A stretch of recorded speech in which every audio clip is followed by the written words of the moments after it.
fanande amin haray faljore men toro on haray yaafo ɗon ɓay tagaɗo ko faljowo haray tigi tigi on so yimen ki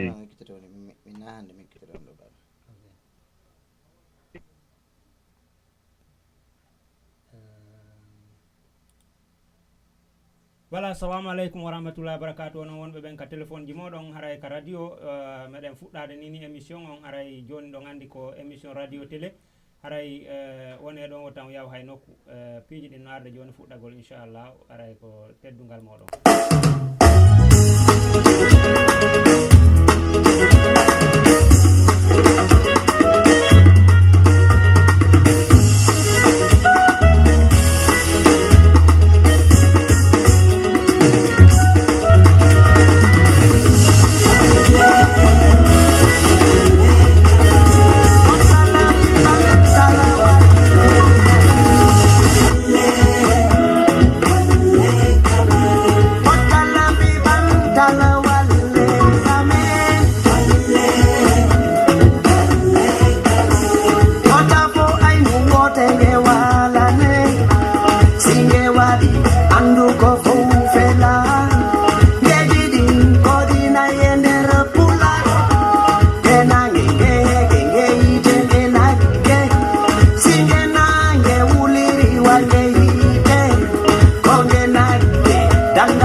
assalamu aleykum wa rahmatullahi wa barakatuh haray musidɓe onon wonɓe darde o télévision portal USA haray ko teddungal moɗon haray en ardani fuɗɗagol programme ji ɗi darugol haray hande noon ko ñalande testing wonɗen ɗo ni haray inchallahu en ala e wadde ɗo piiji ko tawoyta ko normalement perfect meɗen andi haray eɗen arde ɗo joni enen monsieur Ibrahima Telimele Ba monsieur DJ Damas wona ko humpodirɗen ɗo menen e onon auditeur ɓe ɓen si Allah o newni men ara men holla on haray ko honɗum fewndi hella ka radio portal USA gaɗen haray on yi onon wonɓe ɓen ka Facebook live fof haray fewn ɗo ni si tawi on yayino ka page harana ka page portal wonɗon haraka ka page radio portal USA haray ɗo renti men ka télé ni ɗen haray ko ɗum ɗo fewnditi gaɗen ni ɗen haray mi jonnita ɗo joni DJ Damas machine hoy koy o entretena en ɗo seeɗa après min aroya menen e monsieur Ibrahima Ba min woda ko min yewti fi ka bange aray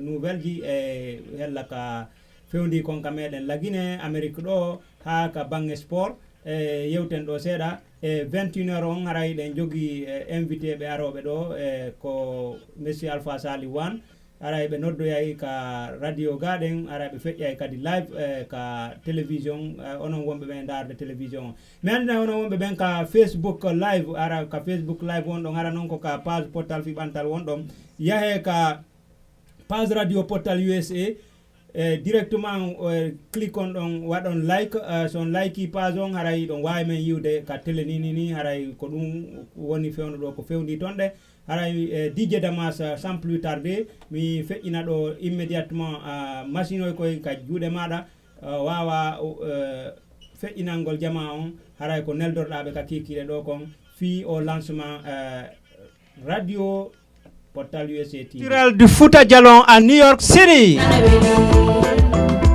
Les femmes de Portal Fibantal Fouta Djallon, en collaboration avec le bureau exécutif, le conseil des sages, organisent une grande manifestation culturelle du Fouta Djallon ici à New York.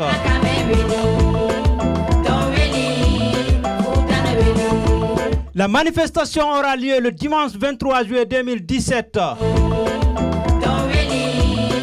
Et c'est bien sûr à 6 Edgecombe Avenue à 135 et Saint-Nicolas. Ce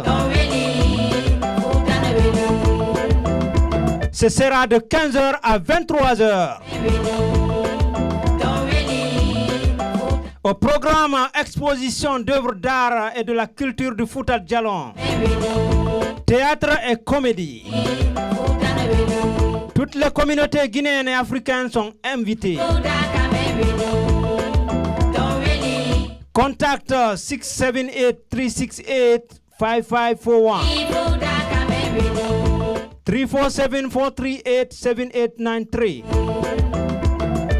718-607-2223. Ou bien tout simplement appeler le 646 750 14 11.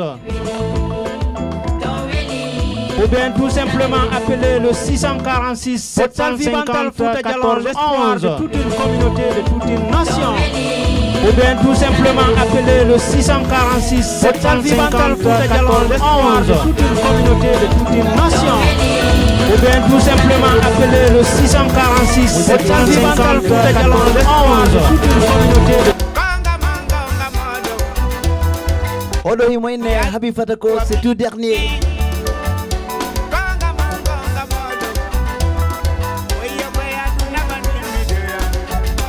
Le sortie officiel de cet album est prévu juste après le Ramadan, les mois Saint-Ramadan. Ici à New York City, c'est comme ça. Écoutez-moi ça.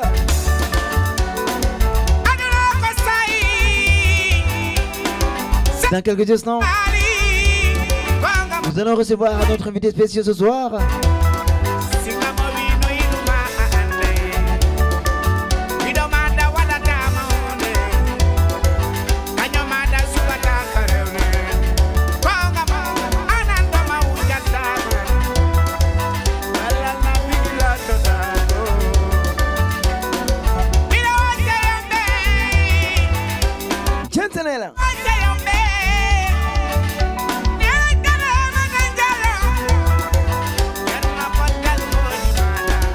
On y va.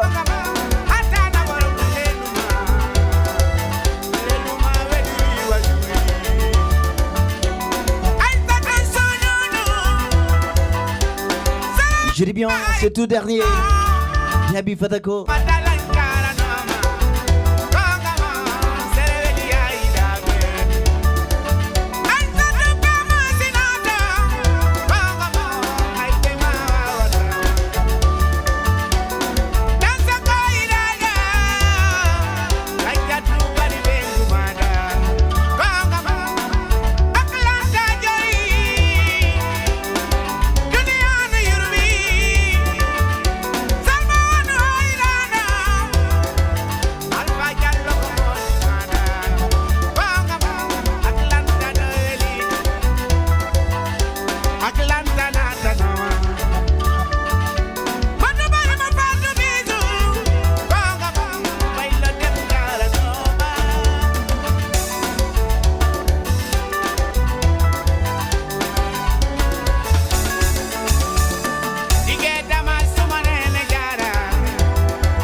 Mesdames et messieurs, comme prévu ce soir,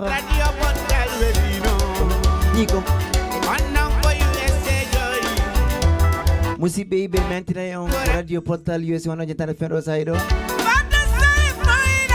Ande kadi ko radio portal télévision USA nete.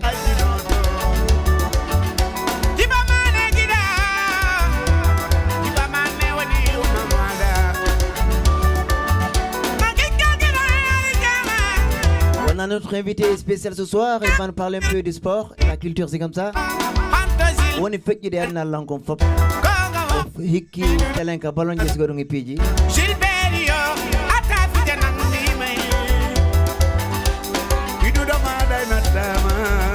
Merci Hadja. Salma bien sûr hein.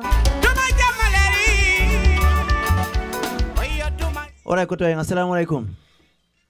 Wala haray assalamu alaikum. Assalamu alaikum. Wala. Assalamu alaikum wa rahmatullahi ta'ala barakatuh. Salmini jama wonbe jentade radio portal fi bantal ben kala kabe woni adina law. Haray inde ande min ko Ibrahima Telemeleba haray ko radio portal fana ko jentiden do hande ko talata nyande idi e lewru wietende dum mois de mai dum ko lewru jobbu dum nder hitande 2017 nden. Haray ko oni ko hedden do hande ko wadugo kuude an wa ko nete kon e radio portal lon wada mo télévision TV en même temps. Haray din do fono ni combinaison kakike do haray jarni jamaaji din fo andi ni radio portal lon wada radio télévision TV en même temps télévision haray din do fono ni combinaison kakike do haray jarni jamaaji din fo andi ni radio portal lon wada radio télévision haray télévision haray din do fono ni combinaison kakike do haray jarni jamaaji din fo andi ni radio portal lon wada radio télévision haray télévision haray din do fono ni combinaison kakike do haray jarni jamaaji din fo andi ni radio portal lon wada radio télévision voilà aray on yafoto interruption e sen hewtika computer jen watta be mako nge sokeje musi Mohamed Juma Diallo si feddi don haray toujours en aroy ka dossier sport en wada résultat don ande aray Champions League on joue ma hande match à les demi-finale jidi haray atno Real de Madrid Atletico de Madrid donc jango ko Monaco et Juventus en arta détail jidi haray mi watta micro nge jongo Mousse Didier Damas haray hande équipe fotta fianta vono rende kakike do men ala jutinde donc haray mi watti mako nge sokeje et monsieur Didier Damas merci. Monsieur Didier Damas donc on va do comme mixa on tunga seda Maing Habib Fatako surtout dernier album qu'on appelle New York Johnny.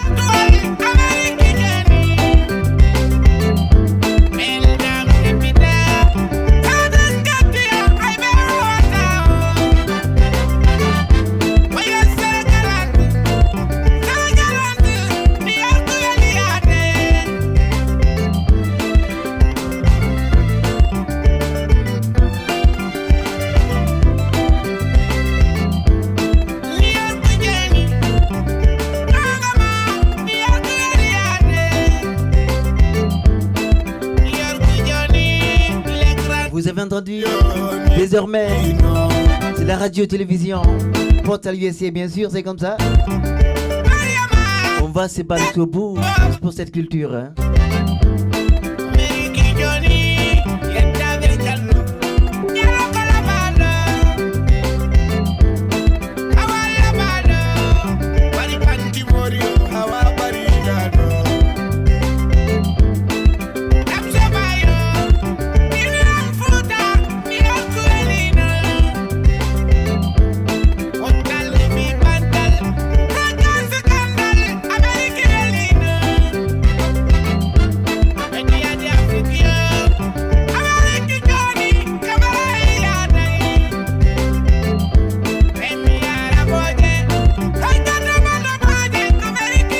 C'est tout dernier, Habib Fatako. La sortie officielle est prévue après le mois Saint-Ramadan. C'est comme ça. N'est-ce pas, Koto? Merci, en tout cas, c'est un bon produit. On connaît vraiment son père, Sekouba Fatako, en tout cas. Merci, Didier Damas. Merci, Koto, on y va.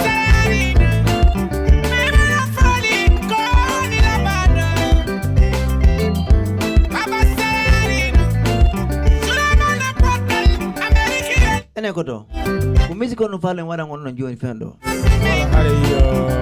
doit voilà monsieur Didier Damas doit jillindirde wonde gore am bucce wano Sekouba Kanja sans motif. et ma monsieur Ablaye Keita Tatabal Djemma. Donc merci. On y dit à la auditeur Benno Genti en partout à mi salamini mon frère Jarrouga So depuis Conakry République de Guinée. Ara yedi hay Miss Sanosi depuis Texas. Ara vraiment thank you for coming ara mi salamini monsieur Diallo Aboubakar depuis et Ara Washington Seattle. Thank you for coming. I see you brother. Merci, on y va. La radio Portal USA, désormais la radio-télévision USA.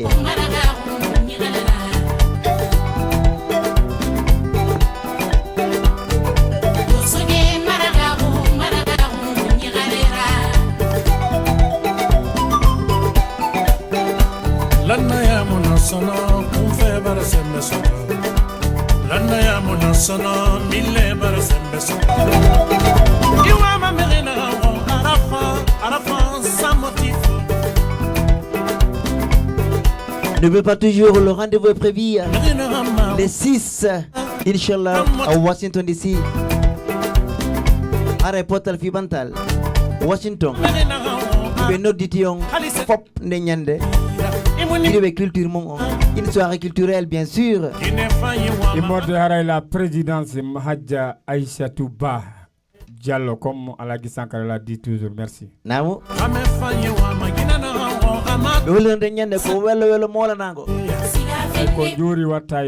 Monsieur Didier Damas. Vous qui sont à Maryland, Philadelphia, Delaware.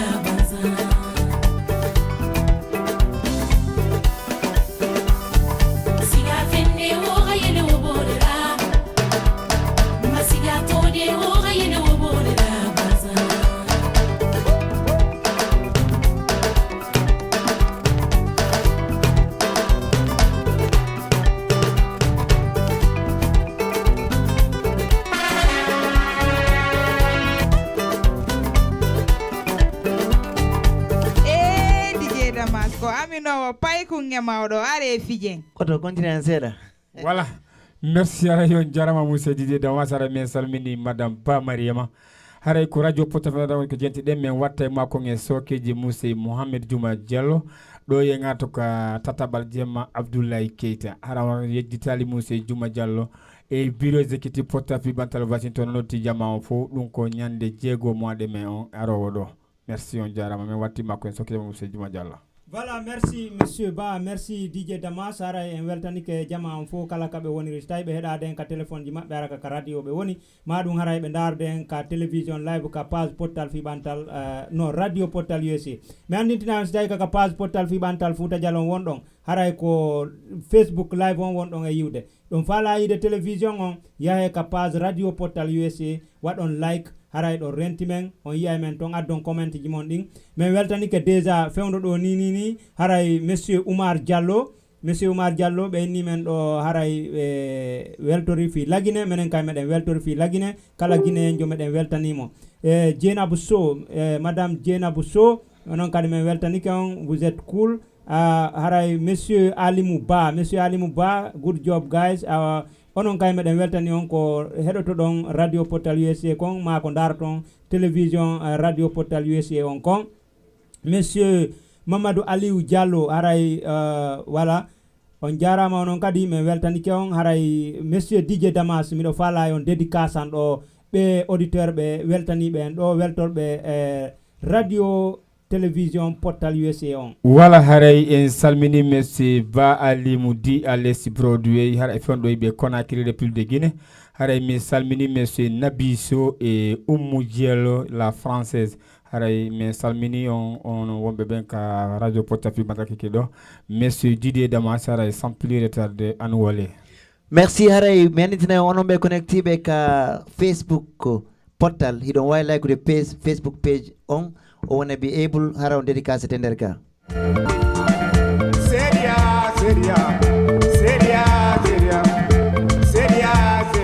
On y va.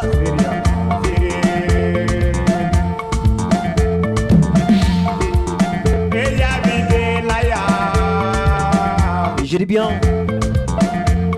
Désormais c'est la radio. La radio télévision Portal USA. On y va. La ilaha illallah Muhammad Rasulullah. Tata Balgemma, Tata Balgemma.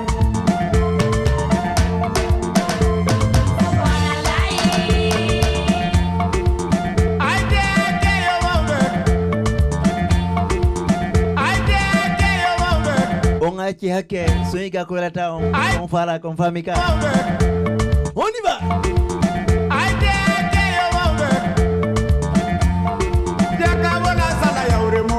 Alright, koto continue sera. Voilà Tata Balgemma Abdoulaye Keita en tout cas iden andi tene jama toujours ay wonali 2h du matin ha 3h du matin.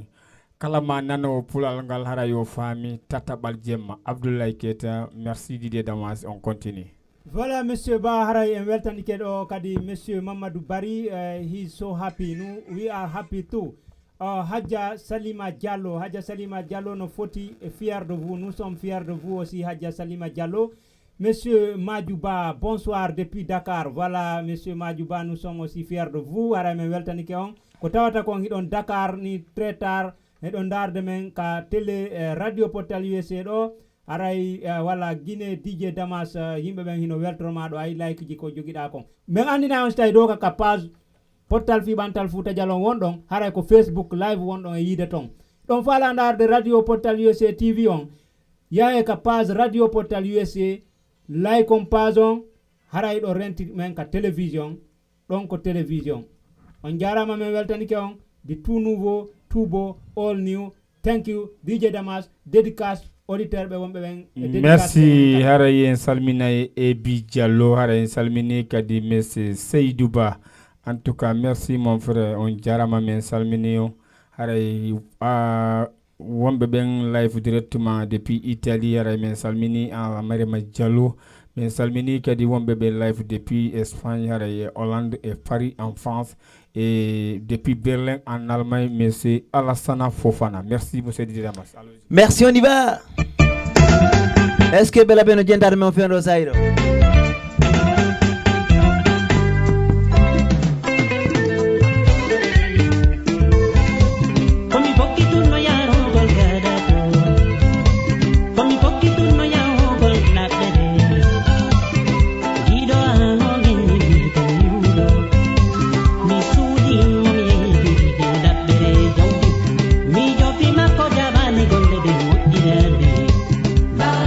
Avec Mick Parea depuis la Bellava.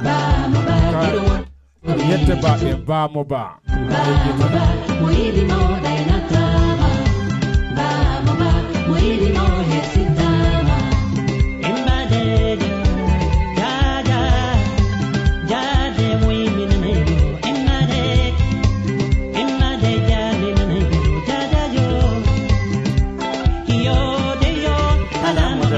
Nyalande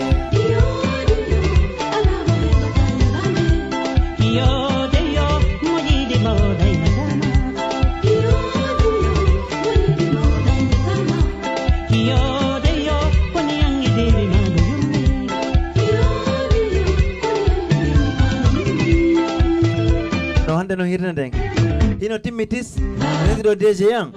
This is so nice. On y va koto. Voilà haray kono musete de masara idin atude rappelay jama on wombe ben connecti be ben ka Facebook Portal Fiban ka TV et radio télé. Donc haray émission didin ko vendredi ilande ma 9h jema dum colère ni ko 3h du matin à Paris. Haray samedi jeden ko à partir de 19h dum colère ni ko 1h du matin à Paris haray ko 23h à Conakry. Haray donc émission sport qui tira jama mankali donc émission vendredi haray donc bientôt ilande ma dimanche arawo salla jabi haray à partir de 21h donc kadi donc 3h du matin à Paris haray me rappelle jama même heure à Berlin et à Madrid et en Espagne là-bas haray donc en Italie haray me andini wono jama fou émission didin ko 4 fois et yontere de labinay e der yontere de radio Portal Matal. Haray men teddinirion ko sadi modon ko toli ko en hawtu monsieur Didier Damas haray men ala mon plaisir de micro men watima ko nge soke je modo. On y va comme prévu, la radio Portal USA, la radio télévision Portal USA, c'est pour nous tous. On y va, on continue avec tout dernier des Sonata Condé, c'est comme ça. La danse innocente. C'est pour tout le monde, on n'a pas souci malinké ici. Hein. Abirim Fangotu, c'est comme ça.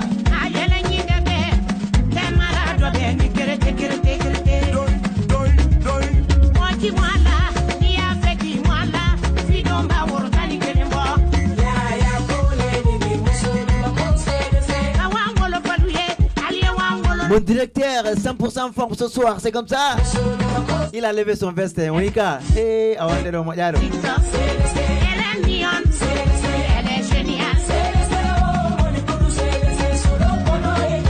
Le rendez-vous, c'est samedi à partir de 21h avec Portal Fibantal, Washington DC. C'est Allah Hollande Njabi. Je serai là-bas. Je vais vous mettre happy, c'est comme ça. Hein. French, English. Voilà, m'aider. Alright, DJ Damas, il faut réchauffer la partie, s'il te plaît. S'il te plaît, comme l'a dit Monsieur Ba.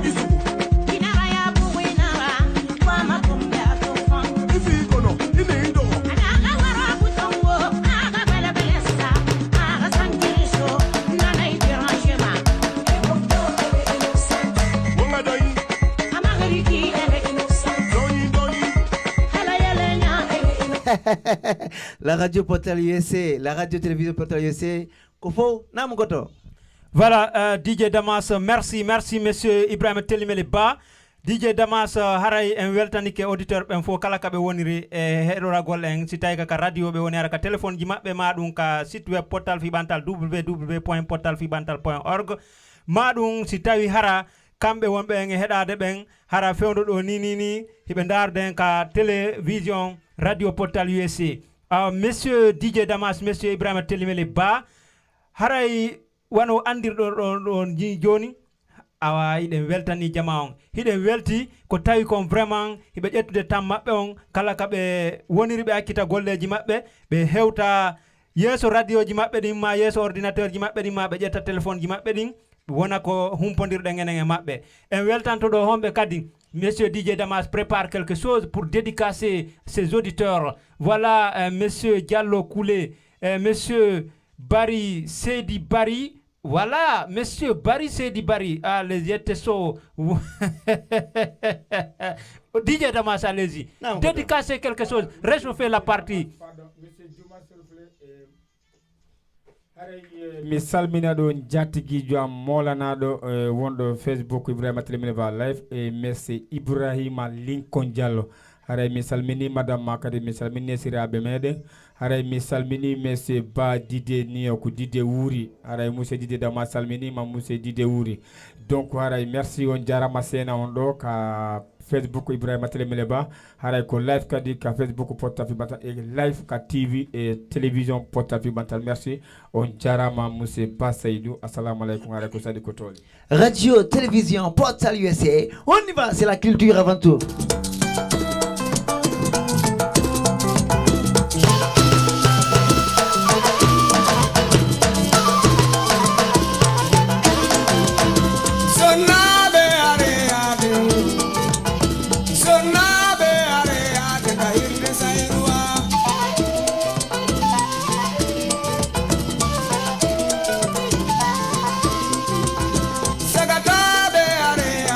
La radio Portal USA,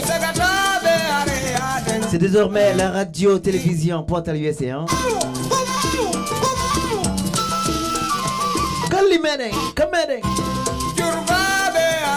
Rendez-vous si Allah le nom Jabi et au samedi do. Washington Portal Fibantal.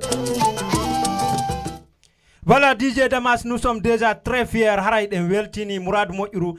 Monsieur DJ Damas, 724 personnes déjà regardent la télévision de la radio Portal USA. Haray men andina on meden weltani on. Kala ka wonir do men hedorade kala ka wonir do men darde. Fewndo ni meden renti déjà 724 yimbe temedden jeddo e noga e nayo woni ko woni e darde télévision radio Portal USA on. Monsieur DJ Damas ɗon andi ko ma men addani on ɗo ko sofuliye on wulnon ɗo kay fi honɗum on andi yimɓe ɓen hino weltori ndaare acce weltanoɗen kadi fahin yimɓe seeɗa monsieur bami ɗo andi ɗon faala weltanade yimɓe de votre côté allez-y yete ɓe wonɓe ka ɗuma Portal yoɓe yahu ka page ɓe clique page on ɓene ɓe lakinimo voilà ɓeɗo mini onon ɗo onon ɓe wonuɓe ka page radio non ka page portal fiɓantal Fouta Djallon hande kadi goy men iway ton woni ko Facebook live wonɗon darde na télévision portal on goy wonɗon darde ɗon ni ɗon fala darde télévision radio portal on yahe ka radio portal USA ka Facebook ɗon like on page on son like imo ɗon on yiyay ɗon télévision on hara himo live ton ni click on mo play haray ɗon hiɗen nantodirde hiɗen yindirde hiɗon darude men meɗen men ala on e darude dey voilà voilà haray DJ Damas ko honnude minute monsieur Ba s'il vous plaît monsieur DJ Damas ko honnude Habibou Fata ko wino ɗon honnude siko honnude wata wolu ko anda c'est comme ça on famika on y va koto voilà haray monsieur Ba Saïdou bonsoir à vous monsieur Ba bonsoir à monsieur Djouma bonsoir à le big DJ Damas merci c'était ça merci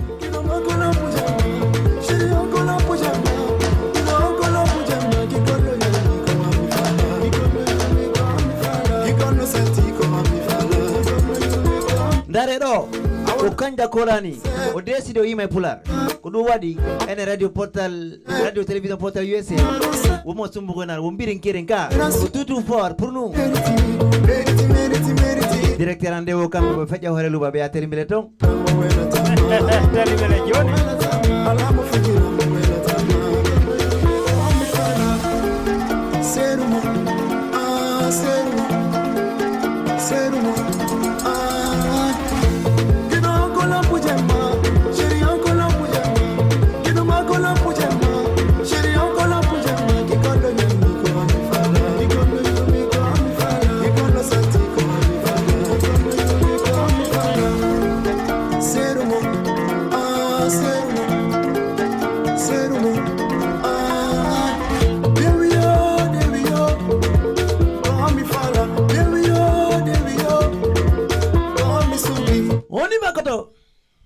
Voilà, DJ Damas, je m'excuse, monsieur Ba, je sais que vous êtes prêts, mais Ake mi hiwro ɗo président Portal Fibantal section New York on Dr Thierno Diallo, en même temps yahen Washington DC hiwroɗen présidente Portal Fibantal Fouta Djallon Washington DC on Hadja Aissatou Ba.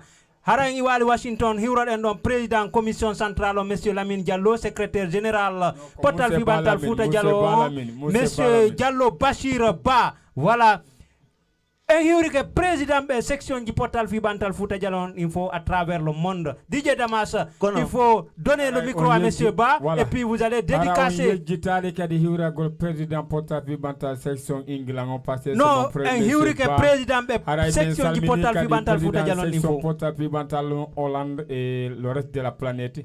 Haray mi salmini kadi mon frère monsieur Soukatelimile depuis Mozambique et Jaila depuis Mozambique.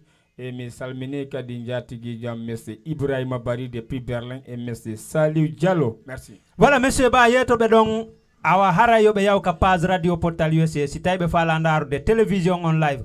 Monsieur Ba merci. Haray DJ Damas da doit préparer don dédicace fi président be section du Portal Fibantal Fouta Djallon ben fo à travers le monde. Hiden weltani kala membre be Portal Fibantal ben kala kabe woniri en ara jon dédicace golbe. Monsieur Abdoulaye Diallo hidon darde men ni live ka page radio Portal USA Hadja Aissatou Diallo good job mede weltani on kadi monsieur Mamadou Lomé l'homme de Koyin l'homme de Bachengue Boubacar Black Mba c'est très cool vous êtes cool aussi monsieur Ba mais wowa weltanade yette babe monsieur non mademoiselle ou madame Houlay Bari thank you Bensom Binani Balde Kako Diallo parce que yette Balde ben voilà. Allez-y DJ Damas, dédicace à tous les présidents de section de Portal Fibantal.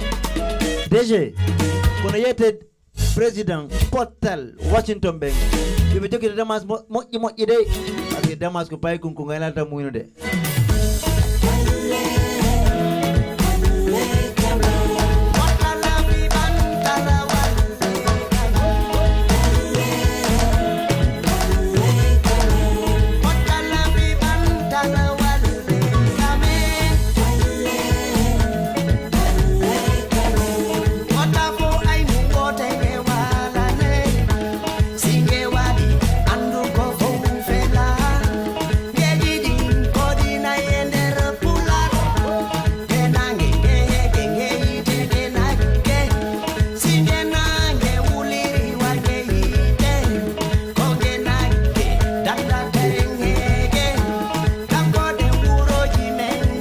Ora mon coton, on y va. Voilà, haray on jarama monsieur Didier Damas e rappelé jama fo en ara joni compital jidin haray de mari compital je buy ko watten immorde lagine kaledi meden e continent africain on e haray kedi hay adna yalla yanko hedditi don e surtout ma élection présidentielle française haray ngaro e kedi ka résultat passeport haray de andi Champions League match aller demi-finale aller haray ko match haray 61e édition Ligue des Champions européens entre Real de Madrid et Atlético de Madrid haray jango kadi toujours alarba on haray ko Juventus de Turin et AS Monaco haray ngate programme merci haray on jarama monsieur Didier Damas ko sadi ko toli wonbe ngentade monsieur Didier Damas harabe gitali kadi e ko demi-finale basketball NBA américain non woni ko woni jour de fondo haray ngate détail ji on jarama monsieur Didier Damas ko sadi ko toli. Merci monsieur Ba, merci DJ Damas, haray vraiment tu es un vrai DJ. Haray men weltanima ko goddo wiata vraiment ko himo agni DJ Damas mais DJ Damas kelda haray on tigi falji wonon Habibou Fatta ko wotan wolu ko anda. OK, DJ Damas haray en andintina jama on e 21h00 dum ko dans 5 minutes en hebaydo kodo teddudo monsieur Alpha Sali Wan haray ko be invité enen mabbe yewtoyay do der 15 à 20 minutes en même temps haray en auditoya micro ji din DJ Damas fi auditeur be wonbe ben ka radio fi yobe intervenu haray kambe be renta en ka télévision live awa me andintina yo non onon wonbe ben ka télévision live ni hara goddo e mon hino faala intervenu de ka télévision on live on tigi yo beyditu ka contact ji mun Skype radio portal USA hara fono jogondiri radio portal USA at outlook.com radio portal USA at outlook.com son pedi dun donc contact di mon Skype on noddi men do men feina on live ka television haray do renti men me de rentindiri menen e onon wonbe be darde television on fo kadi haray no renti men no renti on awa assalamu alaikum wa rahmatullah. DJ Damas. Dans 4 minutes, notre invité, Monsieur Alpha Saliou Wan, leader politique. Toujours avec tout dernier de Habib Fatako. Le sortie officielle prévu après la fête de Ramadan. C'est là où l'on a déjà vu. Washington, on est prêt. Samedi d'or. N'avons pas de quoi on a déjà. Écoutez-moi ça.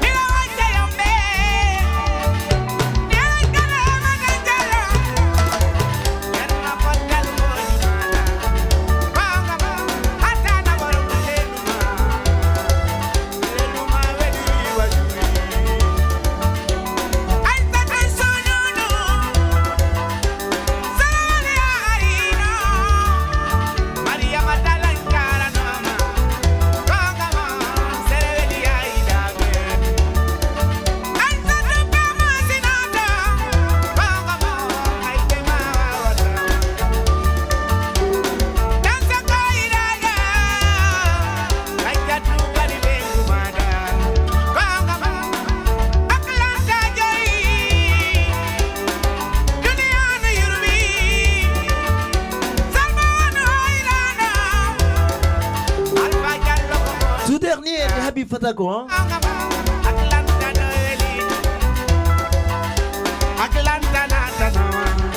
Écoutez-moi.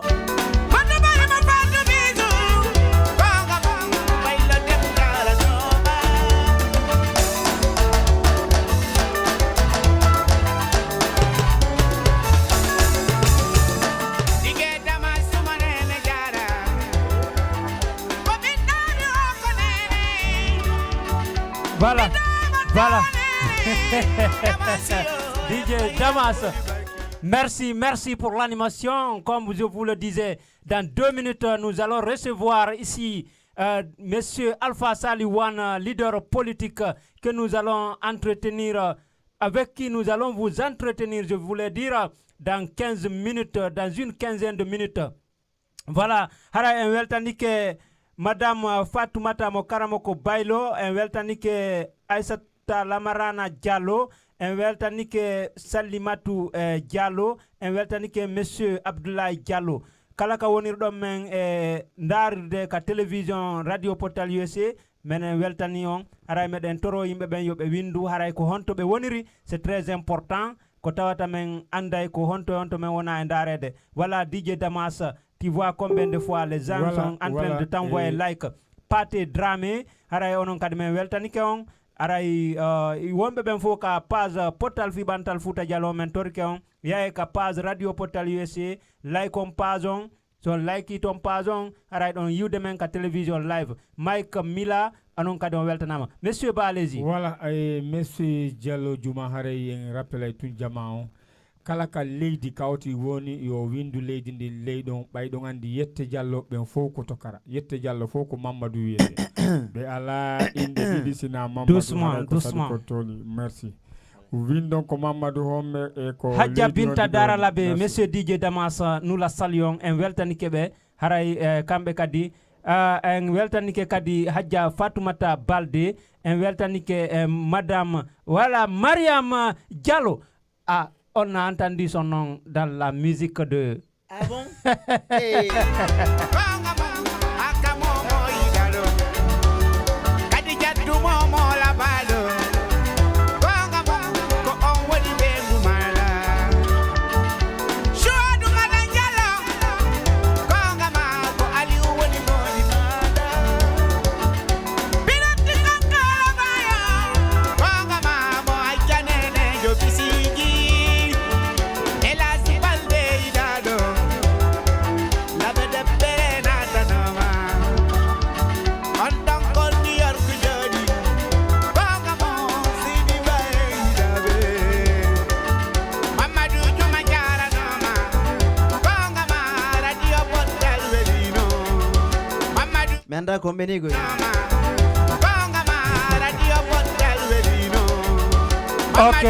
Ok, DJ Damas, merci. Il est 21h00, c'est l'heure à laquelle nous devons recevoir ici Monsieur Alpha Saliwan, leader politique.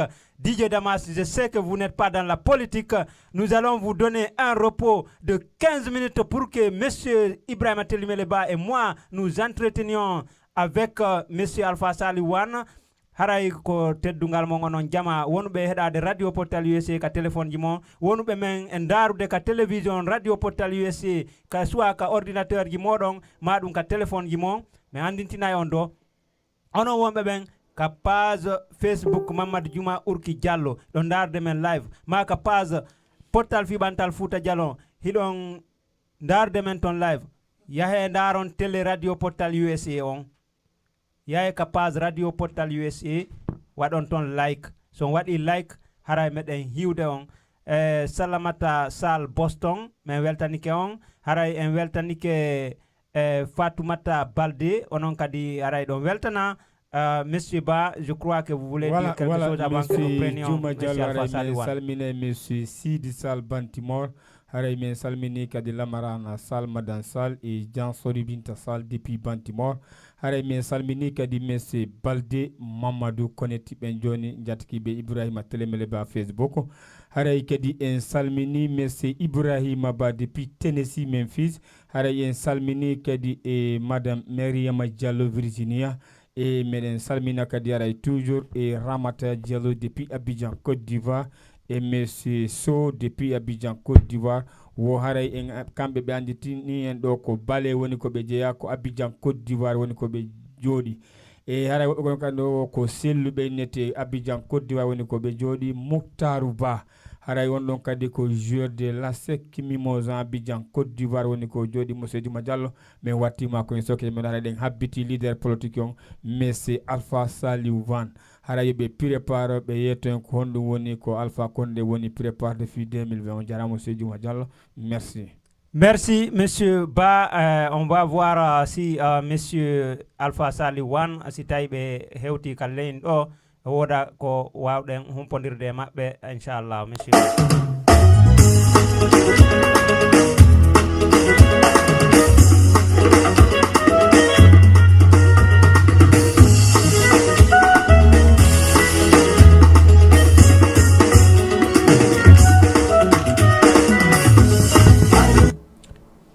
Voilà, on va voir monsieur Ba si tawi hara ko kañum monsieur Alpha Sali Wan won ɗo ni mais est tawi ko auditeur ɓe go landi ɗo ara mi udditi micro wonɓe ɗo ɓen ko 5200 allo assalamu aleykum.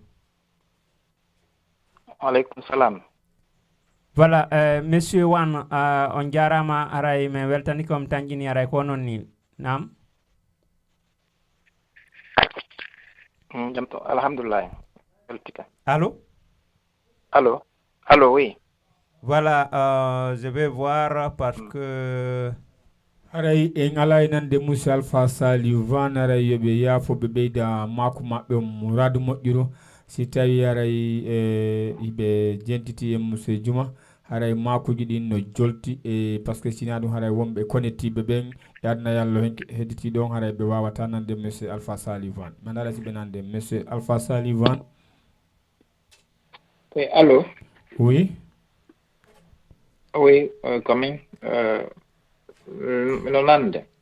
D'accord, maintenant meɗen nande on joni si tawi hara woɓɓe go ala men e nande ka télévision haray ɓe wawi andingol men haray ɓe wawi addude comment ji maɓɓe ɓe andina men haray ɓe ala nande aray en weltanike ɗo monsieur Thierno Ba depuis Italie en weltanike monsieur Saydou Ba wonɓe e heɗade depuis Ndire Kore. Ok.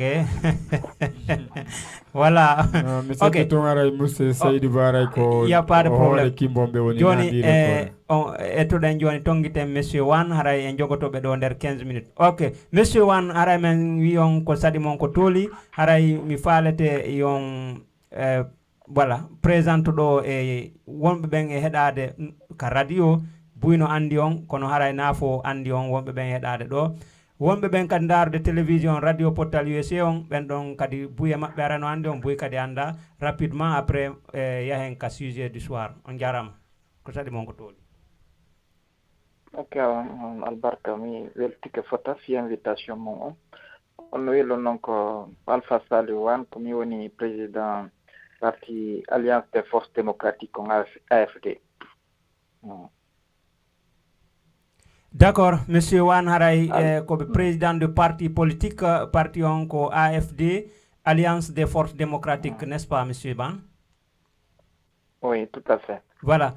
Monsieur Wan haray parti mon on ko ka opposition tawa ka mouvance? Non, parti on ko opposition tawa. Merci. Parti monsieur Alpha Wan on ko AFD haray ko ka opposition ɓe tawa. Monsieur Wan haray fewndo ɗo ni ko honɗum onon ka opposition marɗon ko wolon fi ko fewndi kon ka politique lagine surtout bange ɗi élection ji mais yi haray opposition on woɓɓe maɓɓe no wadde ni campagne mi sañƴinaki noon élection ji no faandi haray ko honɗum tañƴini ɗon bange ɗin élection ji ko falɗon sendodude ɗo e auditeur ɓe radio on ma ɗum wonɓe ɓe darde télévision radio Portal USA. Ouais, donc on jarama bon ce qu'il faut no info en yi femɗo ko fewndi que Alpha Condé no préparade moƴƴa fi au troisième mandat makko donc en yi ɗum ɗon donc kanko si tawi mo préparade enen kadi ɗon foti préparade parce que no fellitani yimɓeɓen fof joni que objectif makko ko waɗgol memgol constitution jonnamo honnete droit présentagol troisième mandat on laaɓani en poste donc kanko so prépare ke noon enen kadi ko en prépare joni nimi sikki ko fewndi ɗo ɗen ko piiji ɗiɗi soit so yi mobilisation on heɓi doole yimɓe ɓe mobilise ke tigi tigi on fii contre troisième mandat makko on mo wawi wadde ko ɓeynata kon glissement soit ko Kabila won wadde fenɗo Congo c'est à dire no waɗiri noon no recule noon élection législative ɗi en 2010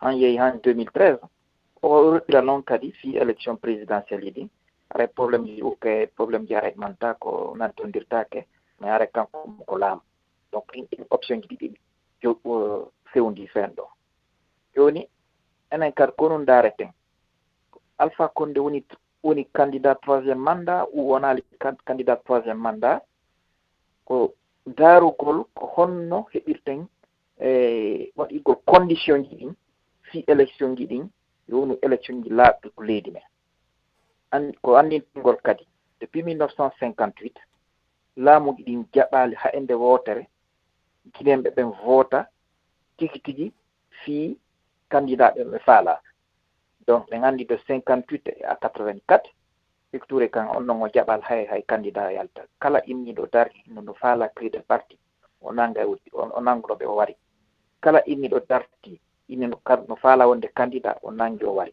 donc kanko ɗum wonno candidat maintenant ko à partir de 93 o fait général Lansana Conté fuɗɗen wadde élection donc kadi général Lansana Conté kanko élection ji ɗin o jaɓe élection ji ɗin waɗde normalement mais hewti noon ko waɗgol honenete déploiement ko ministère intérieur ɗon ɓe jonna honenete ɓe jonna résultat faala on ɗum waɗi opposition o immi darti fi o seni yo créé seni on kadi o nganndi ɗum noon ko après événement ji janvier février 2007 on tuma noon Jean Lansana Conté ni tawi ko woni obligé o jaɓisi waɗgol seni on seni noon ko feeno militaire ɓen fuɗɗi gollude tigi tigi on élection ji 2010 mais kono yiɗen fi seni on en yii seni on kadi kala commissaire ɓe wonɓe ko seni ɗon ɓe fof ko laamu ngu no jogitiɓe haɗi yewɗo ɗon wo lanni ko woni opposition mba wona ko opposition joni ko hare ko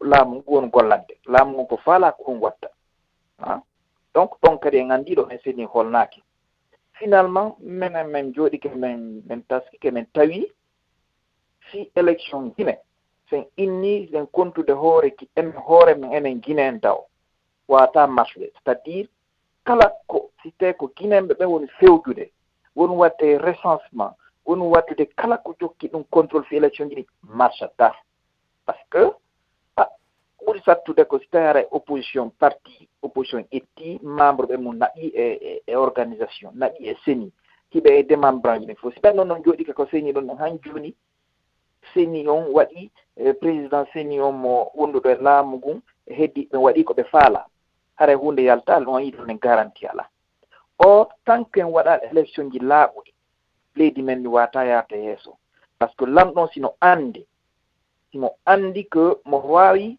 feƴƴude mo wawi wonde ko laamu haray o feƴƴala élection haray élection himande o feƴƴe haaj makko ala nde kala tol golle mais si wandi noon en joni jamma on siso gollaɗi ɓe ittemo no waɗirta noon leeɓe heddiɓe ɓen fof on tuma noon no gasa o golla donc ko en etto wakkiloɗen si élection ji ɗin yo laaɓa minen noon joni ko proposition honɗum ɓen tawi si ɗi élection ji ɓe koyen ettu kala si affaire recensement on hare wona seni woni wadde recensement on en jonnayi recensement on ONU on c'est à dire PNUD par ce que PNUD on no tawa no appuya fota fi processus on donc si tawi ko PNUD on tigi woni wadde recensement ɗum ɗon enen felliti kala Guinéen jo faalaɗo recensade o recensata partout ko woni aduna on par ce que ONU on no adnalla on fof e leyɗe ɗen fof yiɓe toon ɗum ɗon si ɓayni ɗo joni si tawi ko si PNUD woni recensude yimɓe ɓen Amérique ɗo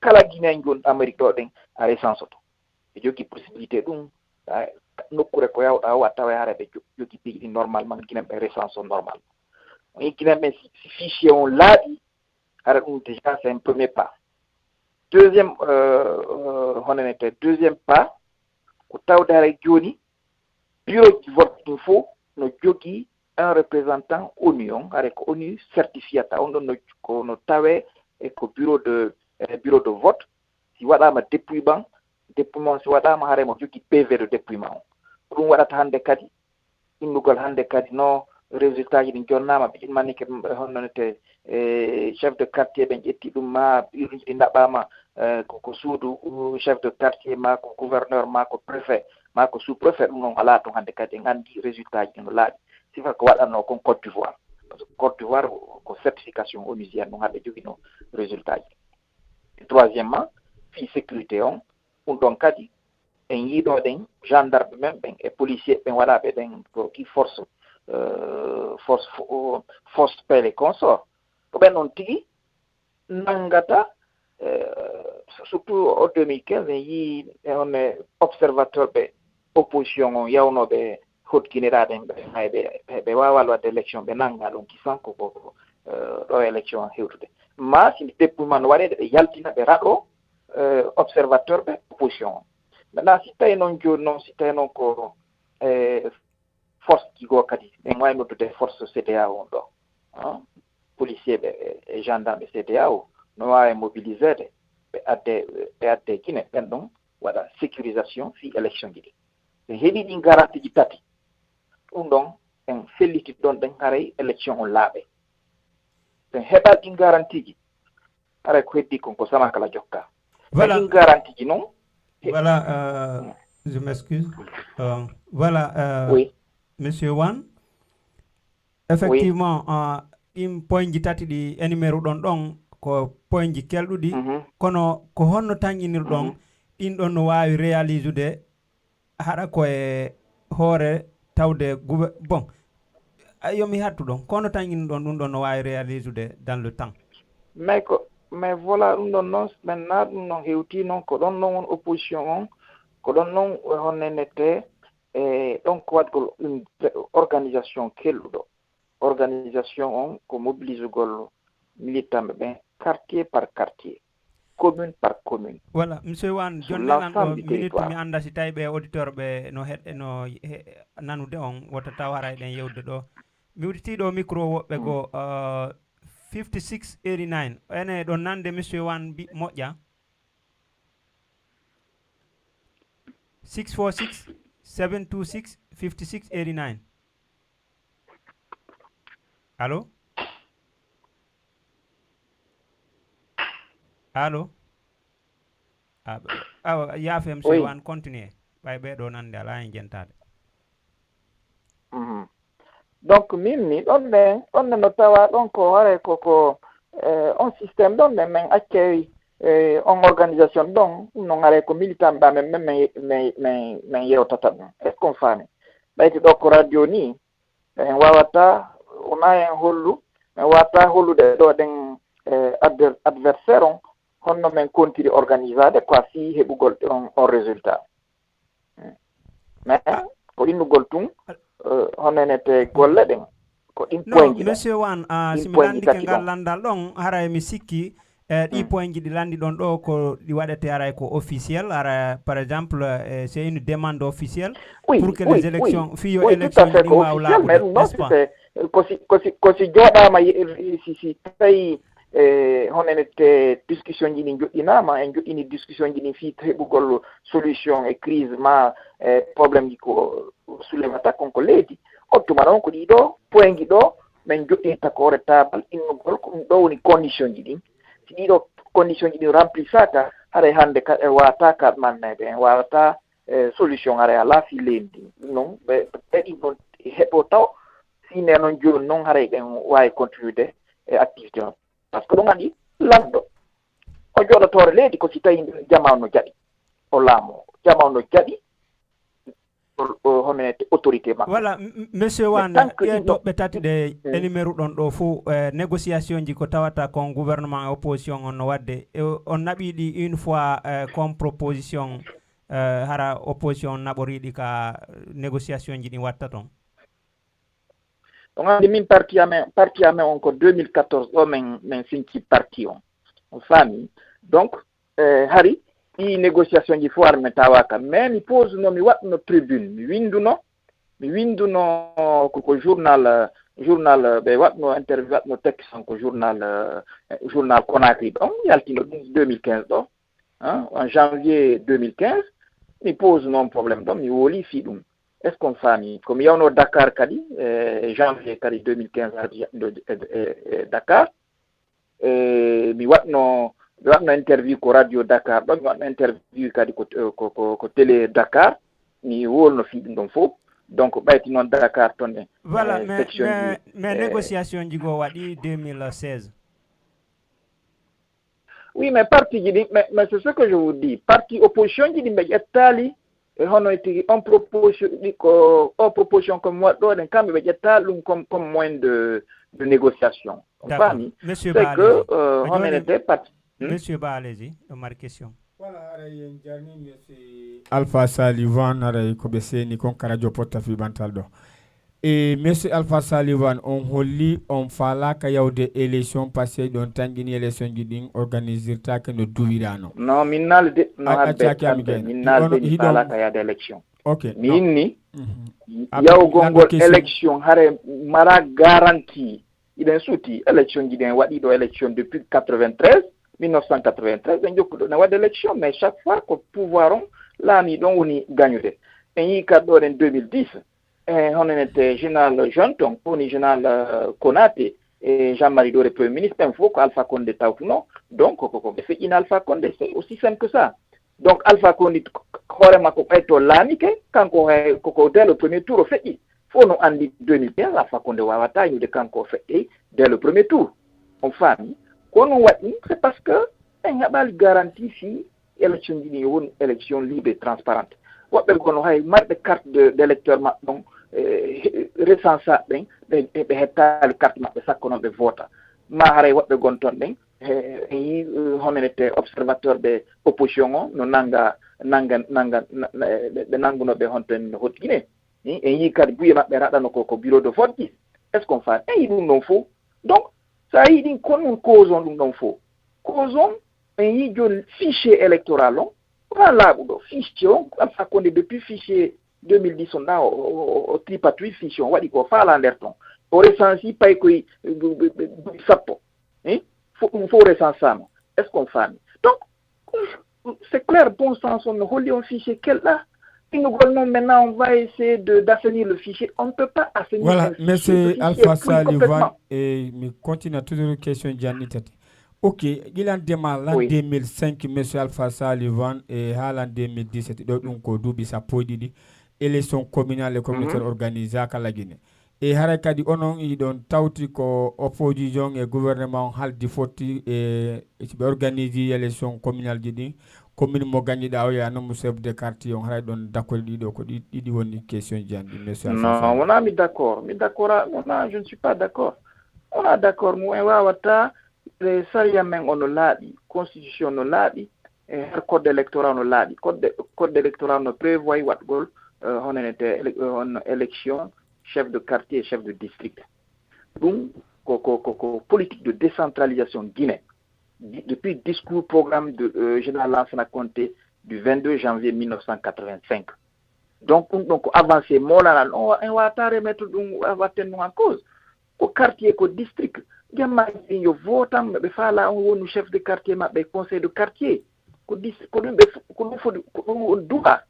Bon, si tu as un problème de notre aine fi on était commission de centralisation des votes ou mimi on kalmi holli no wadno don proposition si tay non en commission inama joni ko les 3675 quartiers et districts normalement ko be magistrat adde don ne wadbol dirige golon commission donc ko change gol juste article 85 il n'a pas une commission au niveau préfecture et que commune Conakry parce que une commission administrative qu'on nous centralise le vote donc c'est une dans les 4105 circonscriptions on va ramener dans les 38 c'est-à-dire centralisation décentralisation des quartiers des sous-préfecture et une centralisation des communes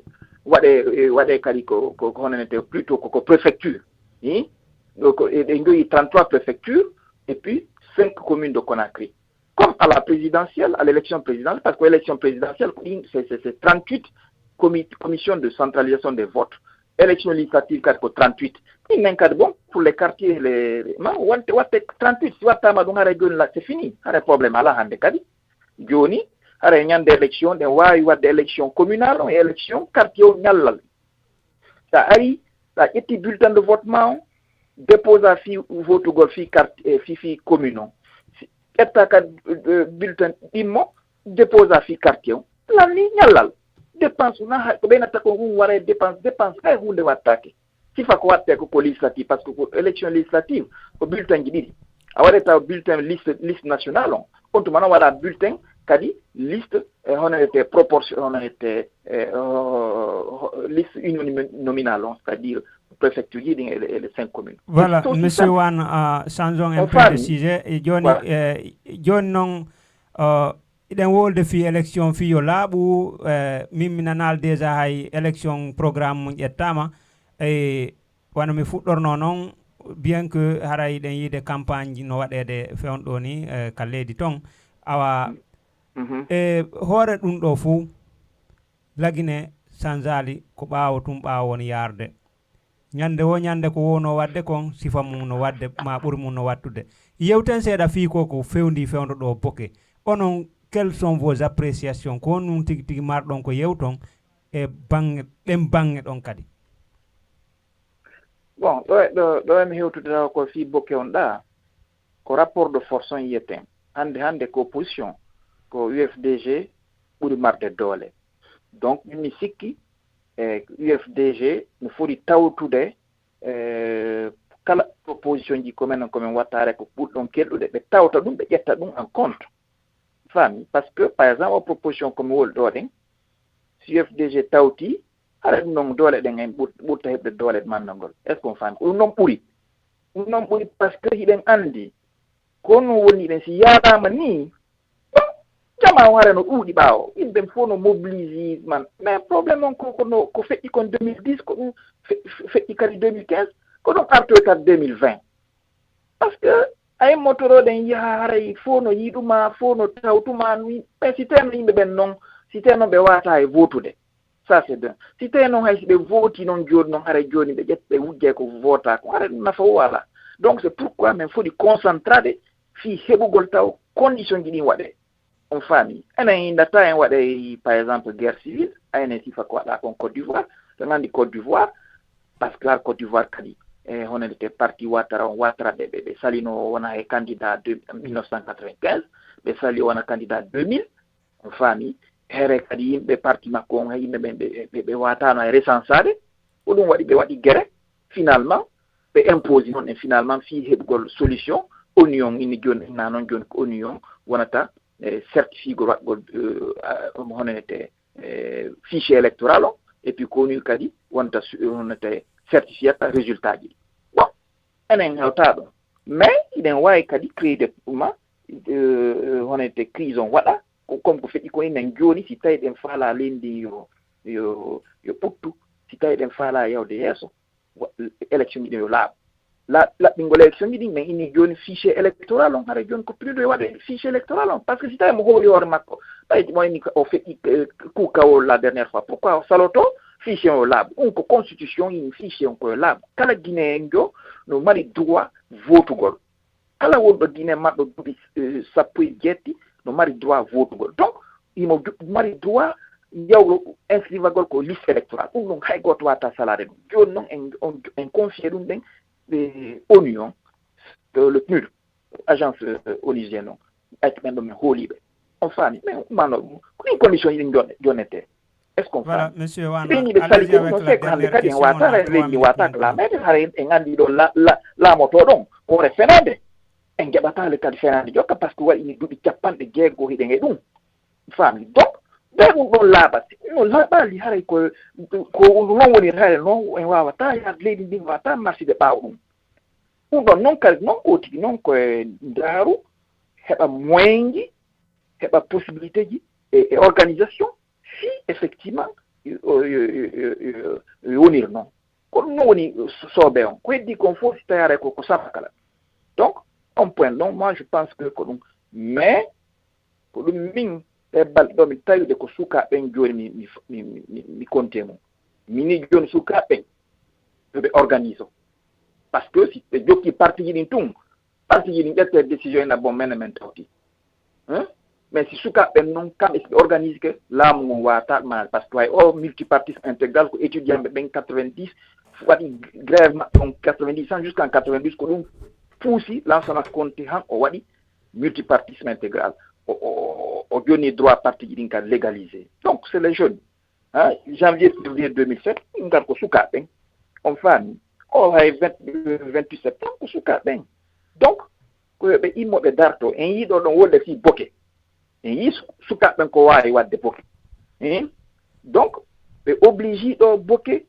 laamu ngun argol discuta négocier e maɓɓe fe maɓɓe su poyji ko ɓe immini kon donc ɓen ɗo mino hooli nde felliti sukaɓen si organise ke Alpha Condé woni hay goto laamiɗo condition ji ɗin remplissete élection o laaɓe plus d'organisa plus d'on présence union certifia force africaine de l'ouest on CBAO ara waɗa surveillance élection ji ɗi. Voilà, monsieur Ba, eɗon mari ɗon question goto monsieur Wan Diabo on ɗon en même temps ɓe waynto aray en artiroyaɓe inchallah en weltanike ɓe. Oui. E haray question mo mi mari on monsieur Alpha Salivan, est ce que haray hiɗon faala yahude tawta parti opposition on fi prépargol en cas si tawi date élection ji waɗama e nder hitande ɗo ma hitande aɗo nden fi yo parti mo on wawi yaltude candidat haray e candidat mairie ma chef de quartier. Écoutez, déjà yi Alpha Condé jiiɓi ɗum déjà ɗum fof ko jiiɓa ɗum déjà faami e élection ji ko fota waɗede depuis 2010 hay joni o waɗali donc ɗo ko ni on ko ɗum ɓante koyen article taw condition ji ɗin honno heɓeten élection ji laaɓuɗi ko ɗum woni golle ɗen min fenɗo honenete action an on fof fenɗo ni ɓen no darde fi nantodirgo fe sukaɓen guine min nantodirde min golla ema min wawa dartade min immo min darto ɗi condition ko mi linti ɗo ɗum waɗa koye ɗin ɗi waɗa ma hare élection hare voilà lendi mantako ko ɗon ɓen gole ɗon mi fuɗɗi par ce que min ala hande kadi jaɓude menen génération amen on min watande kadi jaɓude que leydi men din continue o mawɗen il est hors de question que o situation ɗo continue ya leɗe Afrique leɗe buyno ton ɗen hande no ɓutti no hiɗo jokki golle ɗen en wawata joɗani ɓe jaɓen vraiment par ce que si ɗum waɗaka ko ɗum waddande guinen ɓen fof no dogde leydi en yi noon kan noon joni leɗɗen kadi hare garantie ala donc ko yimmoɗen dartoɗen fi ɗum ɗon ok jama on nani monsieur Wan aray vraiment min weltanike on ɓay sa on nangi en ɗo mourade moƴƴuru d'accord min weltani on vraiment ko tawata kon ɓay miɗo andi ko dernière minute mi noddi on ɗo kono on hésitali on ari on yewtidiɗo e jama on min weltori kadi yewtereji ko waɗɗon ɗo kon vraiment aray merci beaucoup aray min jonna on ɗon 1 minute waynto ɗon jama on en même temps aray min toro on toujours hewtugol ka radio e télévision ɗo joni fi en wawu yewtudugol e jama on entretena ɓe andintinaɓe haray ko num ɓe duwa wadde e banggue ko ɗumani ɗon kon fof min prometti jama on prochainement haray ɓe anda on ɓen fof ɓe yiya on live ka télévision haray meɗen tori on ɗum ɗon onon kadi assalamu aleykum. Aleykum salam. Mi weltike fota min ko message komi jogui ɗon ko sukaɓe mi andi o message ko sukaɓe no ini sukaɓe fof yo organise wona innugol parti kaari ma parti kaari ta wawi wonde hare ɗe parti ɗa wonde leader ma ɗon ne ɗum probléme ala mais ko fi yo affaire ji ɗi o marche ɓe sukaɓen wona kamɓe tigi hare ɓe joguiti organisation ji maɓɓe autonome hare ɓe immoɓe darto ɓe si tawi ɓe tawi ɗi point ji komi woli ɗo ko point ji haqiqaji ɓe immoɓe darto fi ɗum ɗon ɗum ñande ɓe inni fi ñande immuɗen fuji waɗgol manifestation fi ɗin ɗon tant que laamu ngun respectal ɗum haray ɗen joguiti manifestation ɗum ɗon hay si tawi ko min Alpha Sali Wane mi dari mi yoli militant ɓe min awa joni awa joni jooɗe deƴƴine noon joni men darde honno men négocier fe laamu ngu non wona eɓe jentola ko ɓe innuno laamu ngun koye innutta o jaɓiɗi ɗum point tant que laamu ngu innaali maintenant j'accepte ces conditions haray on continue à faire les manifs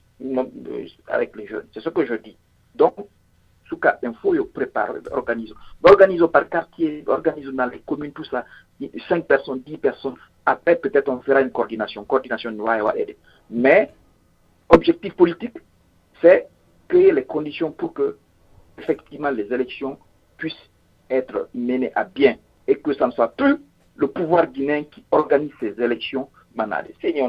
Donc, il peut rester. Mais l'organisation technique là, recensement,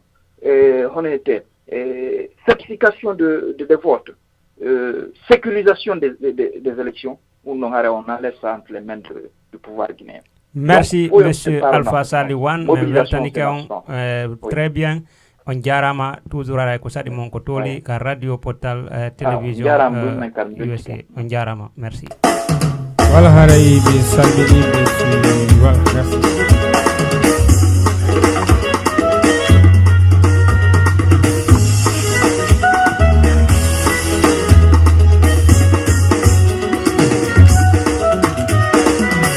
Voilà, on jarama me weltanike on onon auditeur be voilà daroɓe radio télévision portal USA hiɗen artude programme wonnoɗen on enen e monsieur Ibrahima Telimele Ba DJ Damas. DJ Damas, est-ce que tu es prêt pour encore revenir réchauffer? Voilà mon DJ qui est là à côté de moi. Attendez, je vais pointer la caméra sur lui. Voilà. La caméra, je m'excuse, tu as vu? Monsieur Djoumara Gitali ko Didé Yette Diallo baday Amora Sora. Haray mi salmini monsieur Lamine Silla, mi salmini monsieur Bari Abdoulaye et Africa Market. Haray mi salmini madame Diallo ne Binta Bari depuis Connecticut. Haray mi salmini et monsieur Kabala. Haray mi salmini wombe ben ka radio Porta Fibantal USA. Haray toujours dans le programme de Dingon Jarama monsieur me watima ko soke jamono. Merci monsieur Ba en hiwroto do monsieur Mamadou White Barry, monsieur Barry White men tori Allah yo Allah ndikki on. Monsieur Barry White haray yahe ka page radio portal USA e don darde men live nini ka Facebook ka page anto haray mi falete yon yaw ka page radio portal USA wadon like haray don on yiya télévision on meden live ton ni ka télévision radio portal USA no madame Hassatu Diallo onon kadi aray don wa yawde ka page radio portal USA on yay ton aray ko télévision dara ton don live ma balde anon kadi me weltanike on don wa yawde ka page radio portal USA ton aray don yude men live so on yay non ka page radio portal USA on hubbini live on men tori on si tay ko ka téléphone on don e darde yon wadu téléphone mon on landscape itto mo portrait ko don yoton vraiment high definition image din no harakadi di jandi on ala téléphone mon on fi on wawi yugol vraiment wide screen fi on you image HD haray kadi stay ka ordinateur mon won don e darde télévision on beden tori on jandingol screen on fi on wawi yugol télévision on ka screen ordinateur mon en grand. Voilà, monsieur DJ Damasa, je crois que tu es encore prêt pour nous réchauffer un peu la partie. Allez-y. Merci. Maintenant, radio télévision Portal Fibantal, Portal USA, ko jama fop jemo, inaka ko pullo, ma soso, ma maninka, on fami. So joni harami mi fuɗɗade émission wanku go kunni fi moɗon, on fami. Parce que on a un politicien jo. So beni la Guinée est une famille. So ati wana dialogue go kunni ko dialogue ko musique, on fami ka. So si tawi ɗen ndiri kuma jaben dialogue gidin hakune men se dialogue ala haray pottude la watake on fami so ɗum ɗo ko musique ɗum on fami innaka ko selumi wonani innaka ko Alpha Condé wonani on fami ka so otan jaɓu politicien ɓen ɓe bonna hakkude meɗen parce que c'est pas bon. Alors on y va, la Guinée est une famille, écoutez-moi ça.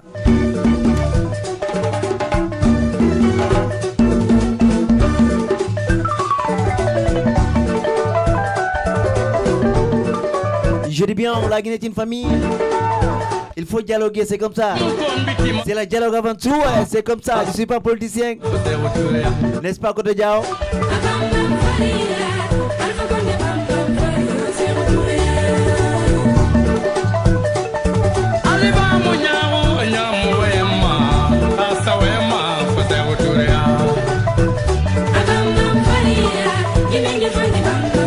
Je dis bien, la radio Portal USA pour tout le monde, c'est comme ça. La Guinée est une famille, on doit dialoguer. Comment yurmondiren, comment chantindiren.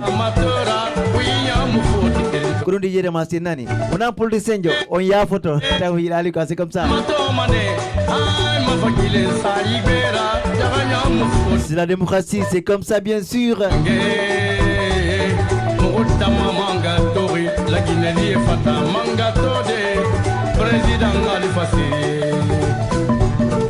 La Guinée est une famille, écoutez-moi ça.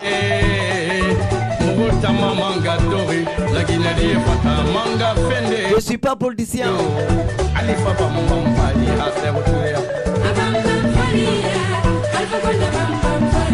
Et Allah. Merci, comme je disais, la petite famille, il faut que dialogue on hakune meden. Maintenant, on va ici parce que comment dialoguer on dirait. Voilà.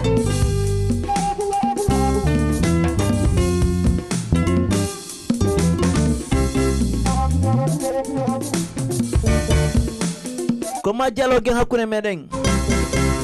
Watabe police bon nangin.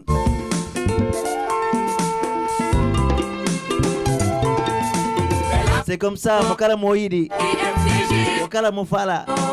C'est comme ça, bien sûr, avec DJ Damas, l'enfant chéri de sa maman, sur la radio, télévision, Portal USA, c'est comme ça.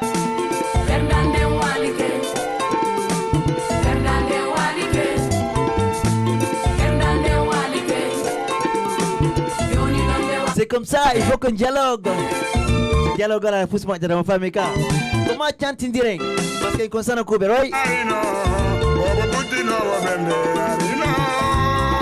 merci, c'est un petit coucou pour vous.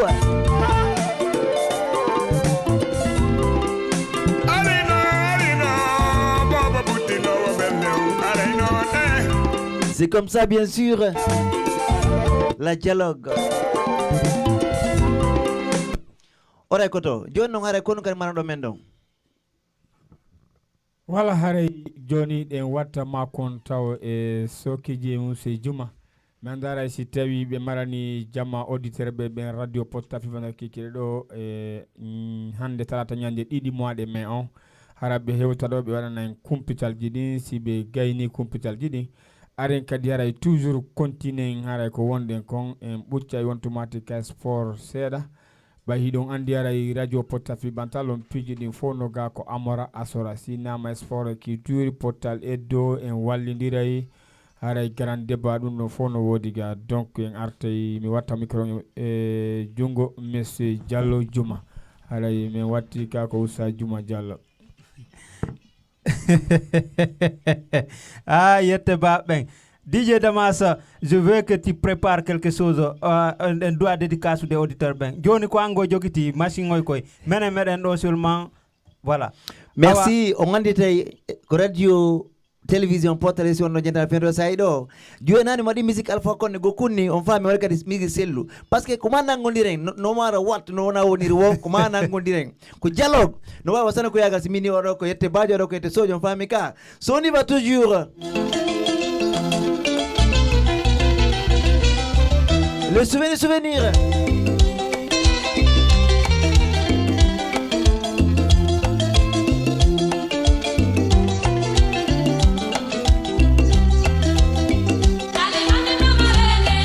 Mon directeur m'a invité aujourd'hui. Ici, m'a invité à la catégorie. Parce que quand je suis politicien, je suis un peu de n'est-ce pas? Ma soeur, c'est comme ça. Également, Lindozo, bah. Madame Lala, bonsoir.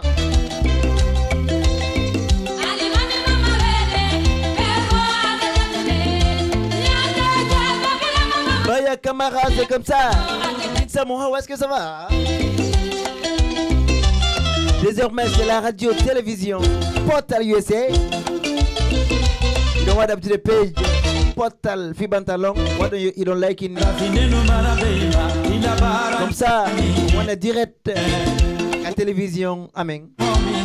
Menkan. On y va.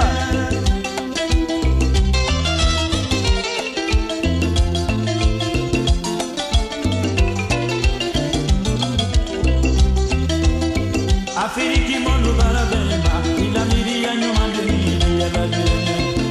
Woni ke nyuma ba ke monina, fasolo lengi ya die.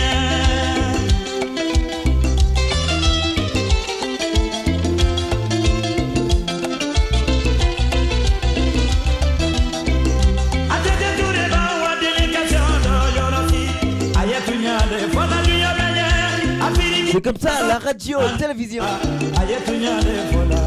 Portal USA.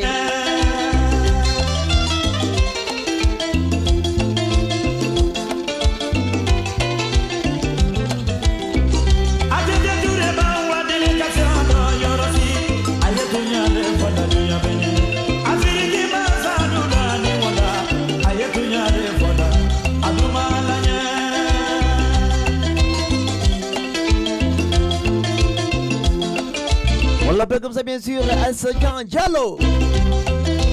Bienvenue sur la radio télévision Portal USA, c'est comme ça. Avec mon DG ce soir. Hein? Voilà, DJ Damas, je crois que c'est le moment de dédicacer les auditeurs. Comme tu le sais, les gens sont en train de nous suivre partout à travers le monde. Haray ko ma weltano den auditeur be wonbe ben e darde ben ka radio Portal TV kala kabe woniri. Weltano den do hombo fuddorto den do Mariama Siré Silla Mariama Siré Silla onon ka dara men weltanike on hombe kadi wondo Aisha Bobo Diallo Madame Bari Aisha tu Bobo Diallo haray men weltanike on men salmina do monsieur Bari ko menen monsieur Bari fo duano wadde o émission do hande don andi déjà ko tour émission mabbe on Portal hebdo no hande mais malheureusement bebi empêchement monsieur Amadou Korka Sall kala ka wonir don haray onon kay men weltani on gollem Fouta Diallo awa men weltani ke onon kadi haray ko sadi mon ko toli ko Portal fi bantal Fouta Diallo wo ko en fottu fino Portal fi fino Fouta Diallo bantora voilà c'est ça DJ Damas awa men weltani ke onon auditeur be madum darobe madame ou mademoiselle Hasanatou Diallo onon kadi men weltani ke on kala ka wonir don ko hombe kadi wonde weltanade do DJ Damas ko monsieur non ko madame ou mademoiselle Diara Diallo onon be wonbe ka Facebook live woni kaka page Mamadou Djouma Urki Diallo woni kaka page Portal fi bantal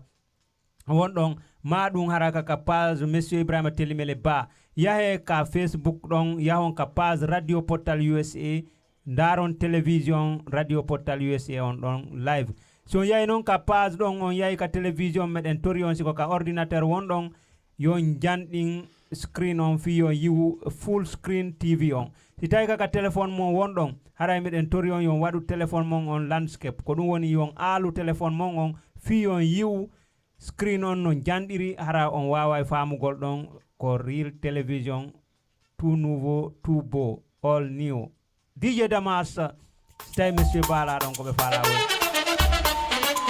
On y va. Je l'appelle comme ça, monsieur Pateba. La guinée est une famille, c'est comme ça, c'est pour celui-là. Voilà mes belles.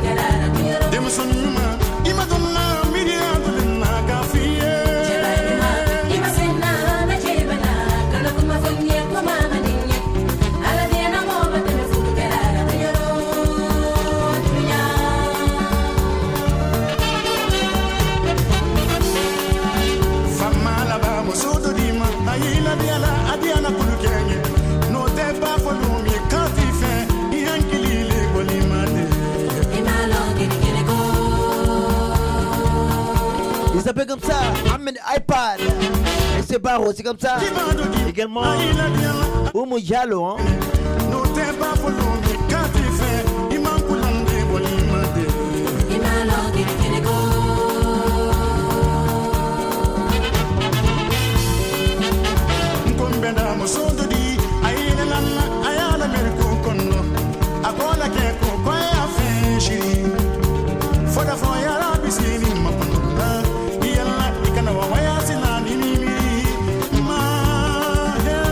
On y va, pas de taper ce soir. N'est-ce pas, côté vraiment télémélé? Est-ce que vous avez quelque chose à dire, Koto? Bravo Didier Damati, en tout cas, no yahi no seni, ala yan watima ko ngeso ke yette Diallo ben toujours. Mais salmini mon frère Messi Ismaïla Diallo depuis Kankan République de Guinée. Ala mi salmini Messi Nabi et So. Ala mi salmini kadi toujours et mon frère et Zainab madame Zainabou Silla, bonsoir et merci madame Zainabou d'être là. Allez-y Didier Damas. Merci, je vois Bintaba, Oumou Diallo. On va s'excuser ce soir. On n'a pas de dédicace car nous Facebook Portal tigi tigi. So hare on like a page Facebook Portal long. Donc hare en heba kala ko wawden e mudum on famille. Hande kadi ko radio télévision Portal USA. C'est comme ça. On y va.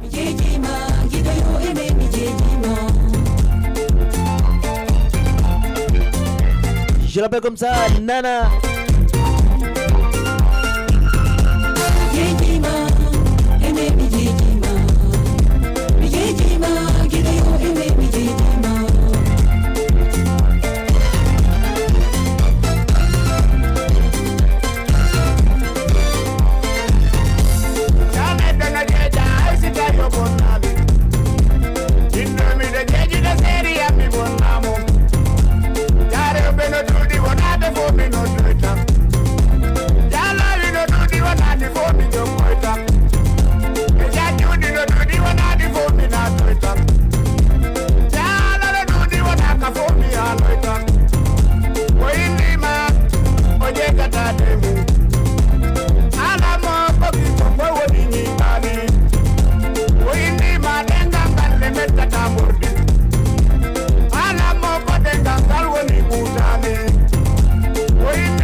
tarder et on y va.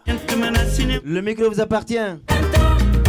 D'accord, monsieur DJ Damas, Cheikh Bari, me weltanike on, Mamadou Aliou Diallo, me weltanike on, Aissatou Lincoln Ba, haray me weltanike on kala ka wonirɗo men e darirde, voilà Mohamed Way Sall onon kadi me weltanike on kala ka wonɗo men e darirde men toro yimɓe ɓen kala windowo yo andi men ko honto woni e darde radio TV portal USA on. On Garama, on weltanama DJ Damas. Les 9 dernières minutes là, les 9 dernières minutes, bien sûr, sont pour toi. C'est-à-dire Akbar Oumar, onon kadi haray, merci. Allez-y, monsieur Ba. Haray en aray waden do toujours tout petit information. Haray ko Champions League européenne match aller demi-finale Atlético de Madrid, une soirée de Cristiano Ronaldo. 3-0, le 3 partenaire de Cristiano Ronaldo. Haray ko match ale on donc ko stade Bernabeu de Espagne wadi e jango ko l'AS Monaco et Juventus de Turin match ale on haray toujours ko Ligue des Champions européens ko 14h45 l'heure New York haray NBA basketball américain on kadi haray ko demi-finale West Coast haray ko Cleveland Kanyuma et Toronto et haray kadi ko Boston et Washington. Haray merci on jarama monsieur Didier Damas, on continue. Lili Souma Ablaye Bari, allez-y DJ Damas. C'est samedi à partir de 20h30 à Washington. On y va.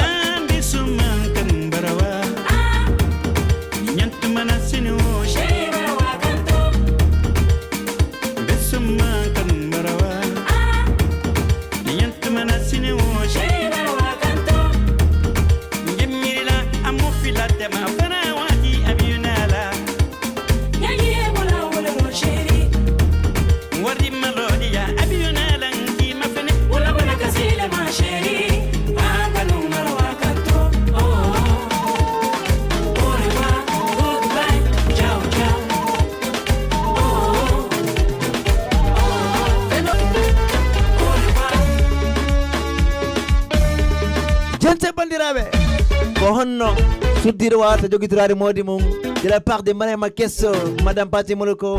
On y va. Gentere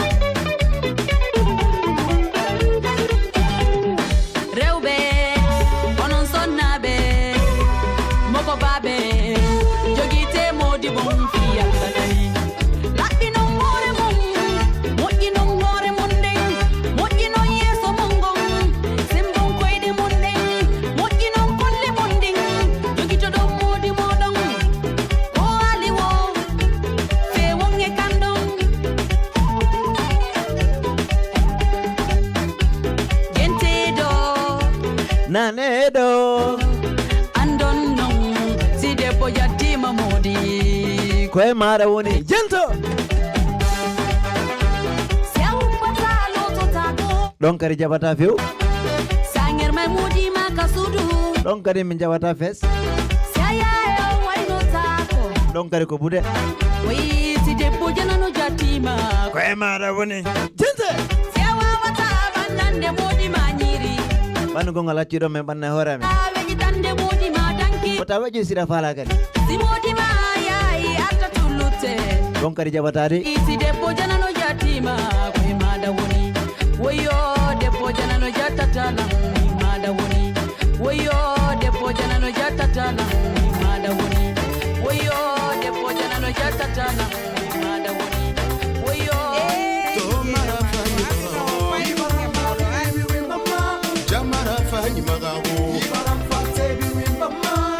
N'est-ce pas mon frère Ibrahim Atelimel, est-ce que ça va? Ça passe, monsieur Didier Damas. Bravo. Merci, c'est comme ça.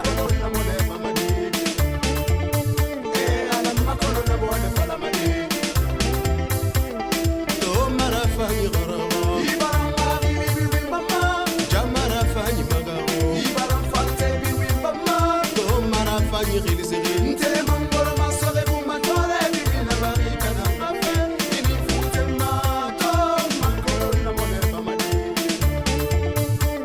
ala makoro na mone famadi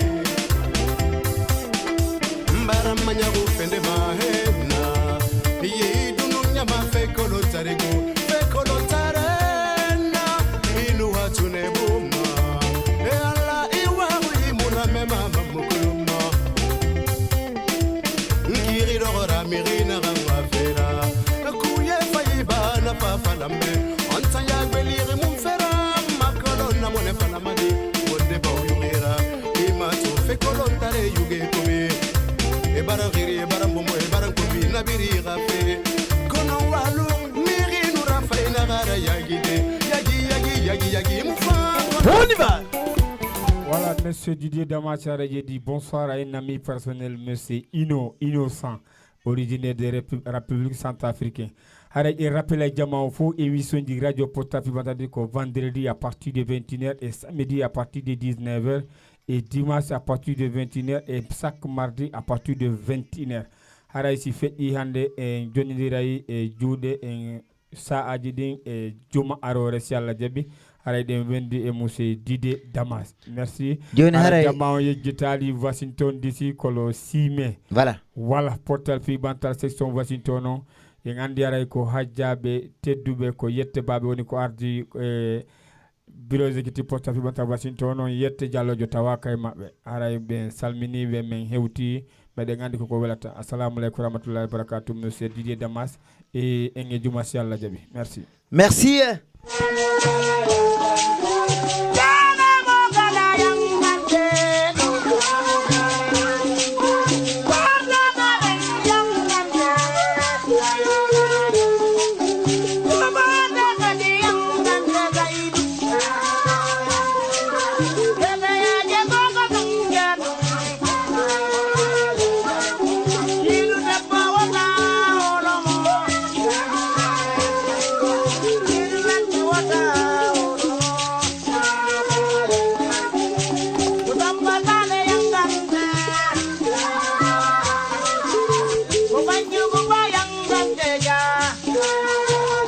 Merci d'avoir choisi la radio-télévision Portal USA. Inch'Allah, hare enge vendredi on s'allah ou non jabi. Le 6 Washington, Inch'Allah. Une soirée culturelle. Fondaison. Wana mokala yangante. On vous appelle désormais, on l'appelle la radio-télévision Portal USA.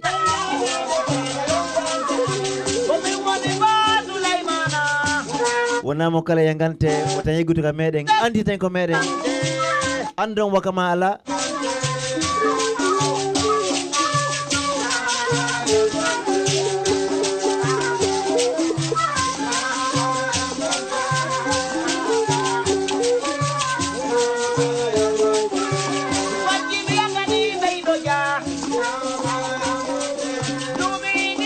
Tu es côté Ibrahim Télémilé? Oui, en tout cas, c'est comme ça, monsieur Didier Damas. Mokalako yanganto da bilay aray den weltori. Tu es côté Ibrahim? Naam. Do e lannu? Naam. Moke do jama morso goto pet Habibou kadi parce que bendi spay ko no nei hino yaado spay ko fentana wondo on fami ko ka radio Portal USA do ko foje do so hara yido mari ko longa do terbentinede parce que joni hara hedi ko nem babay. Voilà, Harry, ngandina auditeur ben toujours ko holluden comme programme du radio Portal Fibantal din ko vendredi Harry à partir de 21h et samedi à partir de 19h émission Bayana ha et 21h Harry émission sport et culture Ibrahima Telemeleba ko chaque samedi à partir de 21h et émission en walindirayon ko dimanche Harry à partir de 9h jemma et Portal Edo monsieur Sidi Bari haray ko talataje den fo en delere do haray ko monsieur Sidi Bari woni hewde do haray tintida e modon talataje den fo ila 9 3h à Paris haray dum ko 1h du matin à Conakry haray jama on fo en weltani ke wonbe do depuis Abidjan Côte d'Ivoire Bouaké Tengere la Perse ke dugu haray et Agnama weltani kadi ara wonɓe ɓen e Lakota e Grand Laou et Agouville Côte d'Ivoire haray ɗen weltani kadi wonɓe darde men ɗo depuis Kankan République de Guinée merci Ismaël Diallo haray wonɓe darde men depuis Berlin merci Bari Ibrahima et wonɓe ɓen darde ɗo depuis Texas Houston et merci Lami Silla et mon frère centrafricain en tout cas merci mon frère en tout cas soyez bienvenus sur la radio Portal Fimanta. Rendez-vous est samedi prochain à partir de 21h émission sport et culture Ibrahima Telemeleba. Merci monsieur Didier Damas et bonsoir, bonne nuit et à la prochaine Inch'Allah. Merci Harry Weltanama. Encore une fois le tout dernier de Habib Fatako.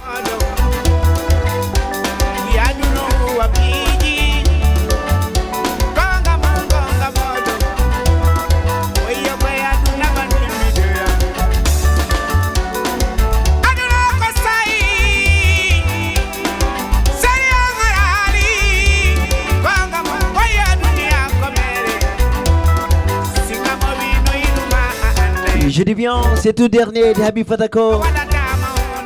Le dédicace est prévu juste après le mois de carême, c'est comme ça.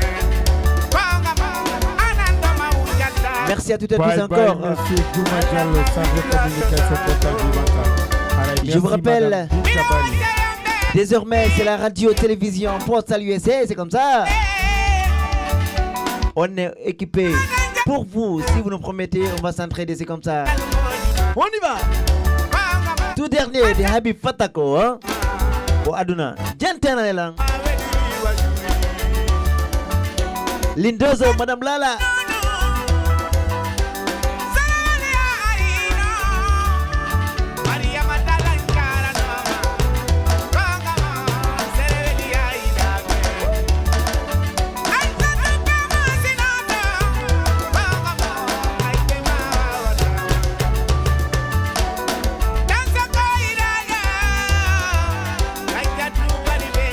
Il s'appelle comme ça, Mamadou Bari, hein? Merci mon frère, c'est comme ça. Amadou Eroba. Eh, Beroko Ero Jiri. C'est la famille, hein? C'est comme ça, la radio Portal USA. La radio-télévision Portal USA, c'est comme ça, bien sûr. On y va!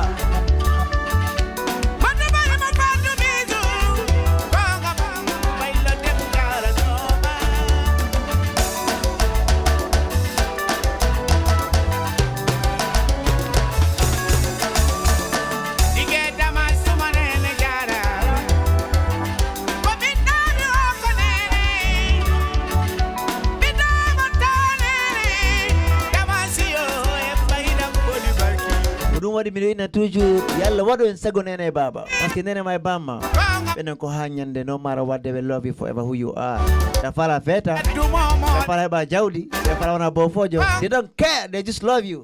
On y va, la radio télévision Portal USA studio A, let's go.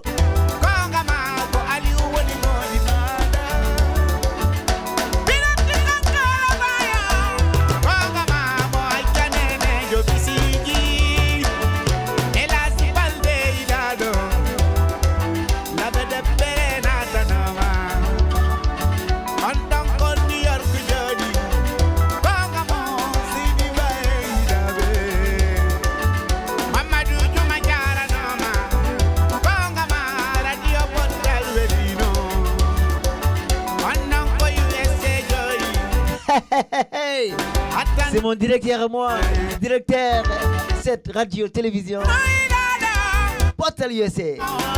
On y va. Marcel, bonne nuit.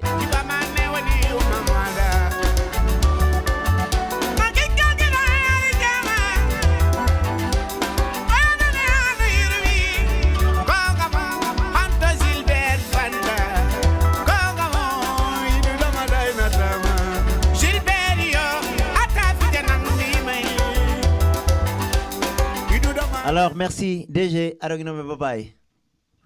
Kadi hey kono yalla wada sigo nene baba nani. Voilà, merci Arayon Jarama, rendez-vous inshallah et Juma arore on ilandema e 9h.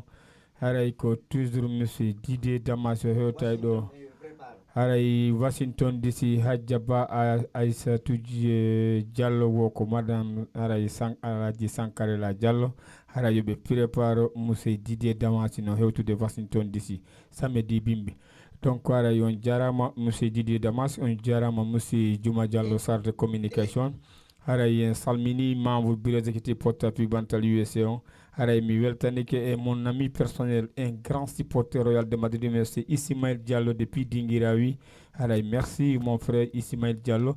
Haray mi salmini madame Diallo Binta Bari depuis Connecticut. Merci pour tout ce que vous avez fait pour Ibrahima Telemeleba. Merci madame Bari et ne Binta Bari madame Diallo. On jarama assalamu alaikum wa rahmatullahi ta'ala barakatuh. Bravo et bonsoir à mon ami et monsieur Sidi Sall depuis Baltimore. Voilà, on jarama monsieur Ibrahima Telimele, je m'excuse, voilà. On jarama monsieur Ibrahima Telimele ba monsieur DJ Damas, en weltanike auditeur ben kala kabe woniri aduna on haray taybe darde nun ka radio télévision Portal USA ma dum haray be hedaden ka radio Portal USA haray be jarama be weltanama haray wana mi wirno nane weltanike jama on fop mi weltanike monsieur Ibrahima Telimele ba mi weltanike monsieur DJ Damas en weltanike monsieur Garambe Diallo en weltanike Adja Jenabou Sow monsieur Saliou Garambe Diallo on jarama monsieur Mamadou Bari men weltanike onon kadi haray en wata weltanagol do be yiwden no wadi do comment fo haray de mardo 153 comment monsieur Amadou Diarouga Bari onon kadi men weltanike monsieur Alseni Nenkenema Diallo on jarama men weltanike onon kadi haray men tori onon do fo yottingol friend be mon ben weldi be mon ben ka Facebook yobe yaw ka page radio Portal USA be yidar page on tay be yidi page on tun haray joni be wawa darugol radio télévision Portal USA on live de balde do men prometi on inshallah si tawi tun ido mari smart TV haray ko PlayStation ido jogi madum haray do jogi Xbox wala Xbox hara ko dernière version jidin do gandi din don fu wara no mari YouTube aray do on wawa darugol men ka télémon tigiri live ma dum différé aray ko teddungal jama on ni fewn do ni ko ka Facebook on do men darde live mais bientôt on dara men live ka YouTube daro men live ka télévision jimon ka salon modon on jarama men weltanike on en weltanike monsieur DJ Damas monsieur Ibrahima Ba onon auditeur be ben fo wassalam haray